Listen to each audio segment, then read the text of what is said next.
Okay? The definition of angle addition postulate is pretty awkward. What I need you to know mostly about the angle addition postulate isn't the definition, but how to use it.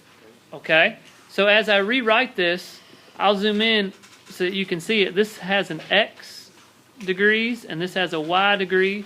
And this is basically what it says. It says the entire angle is equal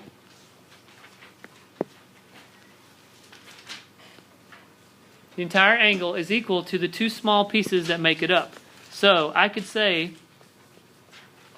that angle ABC is equal to the two small pieces that make it up. So in this case, I'm just going to call that x degrees plus y degrees. That's basically what they're trying to say. Now, you need to understand what it looks like in geometry words. That would be angle ABC is equal to, what's another way of naming angle X here? ABD, very good. Plus, what's the best way of naming angle Y? DBC.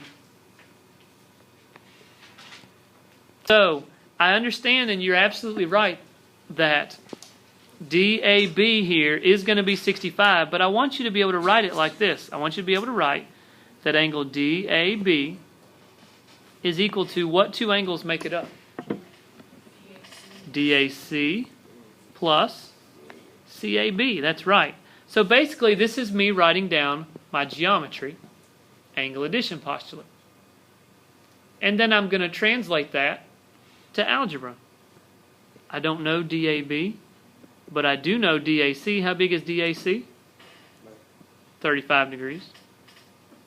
And how big is CAB? 30. And now, of course, it's very easy to tell that angle DAB is going to equal 65. But you're right. So everybody knows that this is going to be 11. Now let's see, how can I write it down? Okay? What I want you to recognize is that, okay, DAC right there, angle DAB, is going to be equal to what two angles make it up? Okay, angle DAC plus angle CAB. That's the angle addition postulate. That's me writing down the geometry. And now I look in the problem and I substitute in the algebra. So, do I know DAB? Yeah, I do. That's 64 equals 53 plus CAB is what I don't know. A lot of times you can just treat it like a variable right there. Angle CAB is what I'm missing, so I'm just going to treat it like my variable x. Of course, you guys recognize subtract 53 from both sides, right? And that gives me 11. So reading the text down here and looking at the drawing, I understand that I know that ADB is x plus 7, BDC is 2x plus 19, and the whole angle ADC here is 50 degrees. So I'm going to write it out as an angle addition postulate, and I'm going to say angle ADC is going to be equal to what two angles together? ADB plus BDC. Very good. And now again it just becomes straight algebra. Just plug in the things that you know. Well, I know that that's a 50. I know ADB is x plus 7. And I know BDC is 2x plus 19. And again, at this point, we're lucky that I've transitioned fully from geometry and the angle addition postulate to algebra, and now I'm just going to use all my algebra rules to solve. So 3x plus 26. 3x equals 24 when you subtract 26 from both sides. And then when you divide, you get 8. Now, the one thing I will caution you here is I I never asked you a question on this problem, did I? We just kind of assumed and started solving for x, didn't we? So obviously if I asked you to solve for x, this would be the answer. But what if I asked you how big angle ADB was? How would you find it? Yeah, and then you could just plug it in and you could say that that was 15 degrees. Or what if I asked you for DBC? Excuse me, BDC. Plug it in and you get, I think it's 35. It is that vertical angles are congruent. It's that simple. Anytime you have vertical angles, you know they are the same. They are the same. So it's just something very important to remember. Vertical angles are congruent. So I'm looking at this very first drawing over here. What's the relationship between angle 1 and angle 18? They're vertical. So these are vertical angles, aren't they? Well, vertical angles are congruent. So I know right now angle 1 equals 18 degrees. That's pretty straightforward, isn't it? Pretty easy. And then how does that help me find angle 2? Okay, they are supplementary. Remember, these are actually, they are supplementary and adjacent. That's a special word. What's that? Linear pair. Okay? So if they're supplementary and adjacent, they're a linear pair, but it really gives me the same information, doesn't it? I know angle 2 plus 18 degrees has to equal 180 degrees, right? So you just solve to find angle 2 and you get it to be 162. All right, pretty straightforward. Over here, what kind of relationship is between these two angles? They are vertical. I want you to make sure you use the word vertical. Make sure you understand the vocabulary. They are vertical. And because they're vertical, I know they're equal. So I now know 11y minus 36 has to equal 63. Right? Okay, well, I just transitioned from geometry to algebra. So now this is an algebra problem. So just add your 36 to both sides. And divide, and of course you get y equals 9. Looking at here is I see that I've got the 140 over here, and they've already put the marks that they're equal, but what is 140's relationship? Is there anything that it's vertical with? Yeah, it's vertical over here, isn't it? So what I recognize immediately is that this entire thing has to equal 140.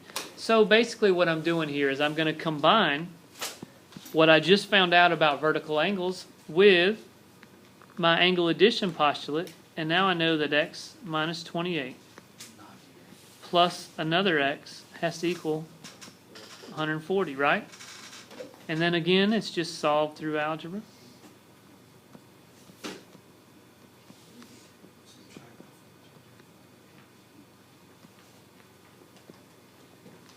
And what does that equal? 84? All right. So if this angle is 84 degrees, how big is the other angle?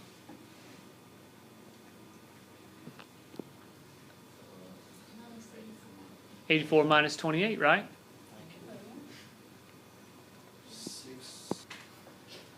56 degrees. Quick reminder of two other things is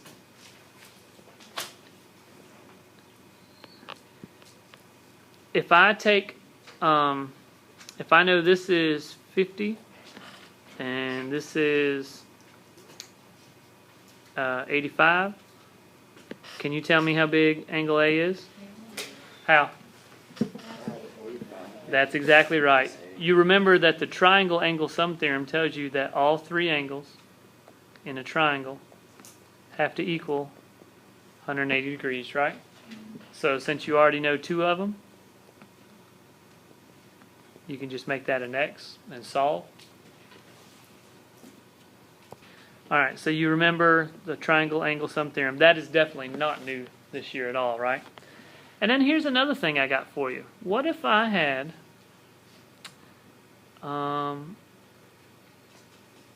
it could look like anything. Okay? My question really isn't any of those individual angles. My question really is, how much is it from here all the way back around? 360 degrees. All right. And of course you know that it's 360 degrees. Well, what does that mean about each of those individual angles?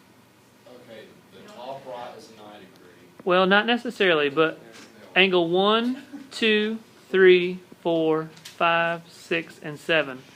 What has to be true about all of those? They equal. All right. If I were to add them all up, they had better equal 360.